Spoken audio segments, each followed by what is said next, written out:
సంగారెడ్డి జిల్లా Ameenpur police station పరిధిలో భారీ మోసం వెలుగు చూస్తుంది. చిట్టీల పేరిట కోట్లాది రూపాయలు వసూలు చేసి ఓ భార్యాభర్తల జంట బోర్డు తిప్పేసింది. బీఎస్ఆర్ కాలనీలో 20 సంవత్సరాలుగా నివాసం ఉంటున్న ఈ దంపతులు స్థానికుల నమ్మకాన్ని ఆసరాగా చేసుకుని ఏకంగా 2.5 కోట్ల రూపాయలకు పైగా ముంచినట్టు తెలుస్తోంది. గత కొన్ని సంవత్సరాలుగా బీఎస్ఆర్ కాలనీలో నివాసం ఉంటున్న గుంటూరు జిల్లా చిలకలూరుపేటకు చెందిన సాంబశివరావు, శిరీష భార్యాభర్తల జంట గత 20 సంవత్సరాలుగా స్థానికులతో సత్సంబంధాలు ఏర్పరచుకున్నారు. వారి నమ్మకాన్ని ఆసరాగా చేసుకుని ప్రతి నెల చిట్టీల పేరిట పెద్ద మొత్తంలో డబ్బులు వసూలు చేయడం ప్రారంభించారు. కొన్నేళ్లుగా సక్రమంగానే వ్యవహరించడంతో కాలనీ వాసులతో పాటు చుట్టుపక్కల వారు కూడా లక్షలాది రూపాయలను వీరి వద్ద చిట్టీల రూపంలో జమ చేశారు. అయితే ఇటీవల చిట్టీల గడువు ముగిసి డబ్బులు ఇవ్వాల్సిన సమయం రావడంతో ఆ భార్యాభర్తలు దాటవేద్దరణ అవలంబించారు.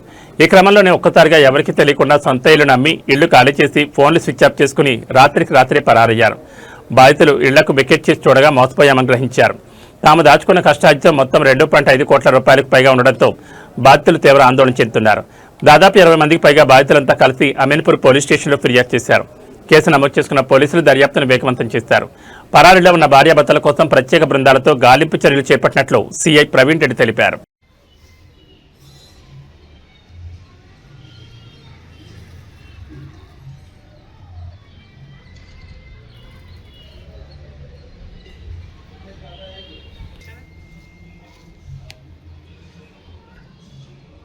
నా దగ్గర డబ్బులు తీసుకుంది, తీసుకుని 5 లక్షలు ఇంట్రెస్ట్ ఇస్తా, అట్లా చాలా అట్లా 10 లక్షలు కూడా అట్లనే పట్టుకొని వాళ్ళ అమ్మమ్మ పేరు మీద ఉంటే పాస్బుక్ పెట్టింది 26 లక్షలకు మొన్న అమ్మిందంట. మా దగ్గర పాస్బుక్ పెట్టి అమ్మేసింది.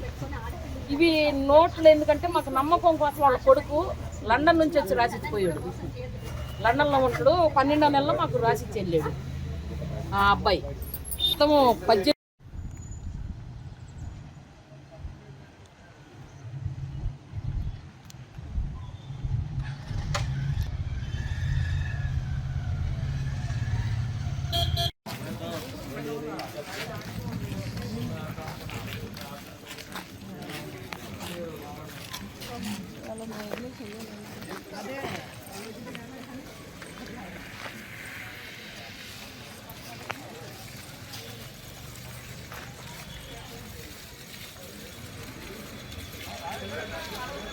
మేము సిరేస్ అయిన అమ్మ కాడ మాకు 18 సంవత్సరాల పరిచయం. బట్టల షాప్ అమ్మ. మేము బట్టల షాప్కి వెళ్తుంటే అక్కడ పరిచయం అయ్యి మేము 5 లక్షల చిట్టీలు 3 వేసాము. ఒకటి 3 లక్షలు చేసాము. అన్ని సంవత్సరం అయిపోయిన చిట్టీలు అయిపోయి అయితే డబ్బులు ఇస్తాను తర్వాత అంటే మేము ఆగాము. మేము మా పిల్లల పెళ్లిళ్ళ కోసమని మేము అట్లా ఆపాము. ఆమె ఇట్లా చేసి నైట్కి నైట్ ఇల్లు అమ్ముకొని 2-3 కోట్లు అప్పు చేసిందని మాకు తెలియదు. ఒకళ్ళకి తెలియకుండా ఒకళ్ళకి చేసిందామా. మొన్నయ్య చనిపోయాడు. ఒక 20 రోజులు అయితే మేము వాళ్ళ ఇంటికి పోతే 2వ తారీఖు డబ్బులు వేస్తాను అకౌంట్ నెంబర్లు పెట్టముంది. 2వ తారీఖు వెళ్ళిపోయింది స్విచ్ ఆఫ్ చేసుకుని ఫోన్లు. మాకు ఇప్పుడు వరకు అయితే ఏం తెలియదు. మేము నిన్న ఇంటికి వెళ్తేనే తెలిసింది. ఫోన్ చేస్తే ఫోన్ ఎత్తలేదు, స్విచ్ ఆఫ్ అయినాయి అని. వాళ్ళ పిల్లలు ఇద్దరు ఒకళ్ళేమో లండన్ ఒకళ్ళ కాలనీలో ఉంటుండే. ఆ పక్కనే మేము 2వ నెంబర్ రోడ్ నెంబర్లో ఉన్నాము, ఆమె 3వ నెంబర్లో ఉంది. మనకు ఒక 8 సంవత్సరాల నుంచి మాకు తెలుసు. చిట్టీల వ్యాపారం చేస్తుందని మేము చిన్నగా చిట్టీలు వేస్తా పోయాము. మాకు లాస్ట్ 3 మంత్స్ బ్యాక్ మా చిట్టీ అయిపోయింది. 30 నెలలు కట్టాము. నెలకు 13,000 లెక్క 30 నెలలు కట్టించుకుంది. డబ్బులు అడిగితే ఇల్లు అమ్మాను, కొంచెం ఇబ్బంది ఉంది, నేను డబ్బులు ఇచ్చేస్తాను. మొన్న వారం రోజుల కింద కూడా గొడవ పడ్డాం. బాగా పడితే లేదండి మీకు 6వ తారీఖు నాడు క్లియర్ అయిపోతుంది, నాది రిజిస్ట్రేషన్ ఉందని చెప్పింది. దాంతో మేము నమ్మేసి సరే అనేసి నిమ్మలంగా ఉన్నాము. మేము ఏదో డైలీ వేజ్ చేసుకొని నెలకు 13,000 లెక్క 30 నెలలు కట్టుకున్నాక మమ్మల్ని నిట్టున ముంచి వెళ్ళిపోయింది. అసలు వీళ్ళని నమ్మాలంటే కూడా మాకు ఎంత బాధగా ఉందంటే, మేమంటే ఏదో చిన్నగా మేము ఏదో చేసుకొని బతికి రూపాయి వెనకేసుకున్న డబ్బులన్నీ ఎత్తుకొని పోయింది. మాకు రాత్రి తెలిసింది. అనే వ్యక్తి అయితే మమ్మల్ని దారుణంగా మోసం చేసిందండి. ఒక్కరిని కాదు, ఇద్దరిని కాదు, మొత్తం 40 మందిని కూడా ఏ విధంగా మోసం చేసిందంటే, ఒకరి దగ్గరికి వెళ్ళి అడుగుతుంటే తన సమాచారం వేరే ద్వారా తెలుసుకొని వాళ్ళు పోలీస్ స్టేషన్కి వెళ్ళి కంప్లైంట్ ఇద్దామంటే వాళ్ళ దగ్గరికి వెళ్ళి నీకు చెక్కులు ఇప్పిస్తాను, ప్రామిసర్ నోట్ ఇస్తాను, ఈ డేట్ వరకు మీకు డబ్బులు మీకు అందజేస్తానని వాళ్ళకి పర్సనల్గా వెళ్ళి వాళ్ళు పర్సనల్గా కాల్ చేసినప్పుడు మామూలుగా మాట్లాడి చెప్పింది.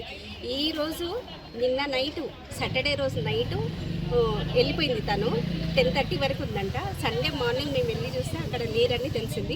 ఇంటి ఓనర్స్ వచ్చి కీస్ ఇచ్చి హ్యాండ్ ఓవర్ చేసుకున్నాక ఆ ఓనర్స్ని అడుగుతాను, మాకు తెలియదండి మీ అన్నం అప్పులు చేసిందని, మీరందరూ వచ్చి మా ఇంటి మీద పడితే మేము ఏం చేయలేము, కాకపోతే ఆమె కాంటాక్ట్ నెంబర్ ఉంది కదా తనను సంప్రదించండి అన్నారు. సరే అక్కడి నుంచి మేము పిఎస్ పోలీస్ స్టేషన్కి వచ్చి ఇక్కడ సార్ వాళ్ళని సంప్రదించి మాట్లాడినాక ఎంతమంది బాధ్యత. బిఎస్ఆర్ కాలనీ అమీన్పూర్ లో ఉండే ఒక లేడీ శిరీష, ఆమె భర్త సాంబశివరావు, వీళ్ళు మమ్మల్ని మోసం చేశారని చెప్పేసి మాకు తిరుపతమ్మ అనే లేడీ కంప్లైంట్ ఇవ్వడం జరిగింది. ఆమెతో పాటుగా ఆమెకు సంబంధించిన దాదాపు ఒక 20 మంది బాధితులు మా దగ్గరికి రావడం జరిగింది.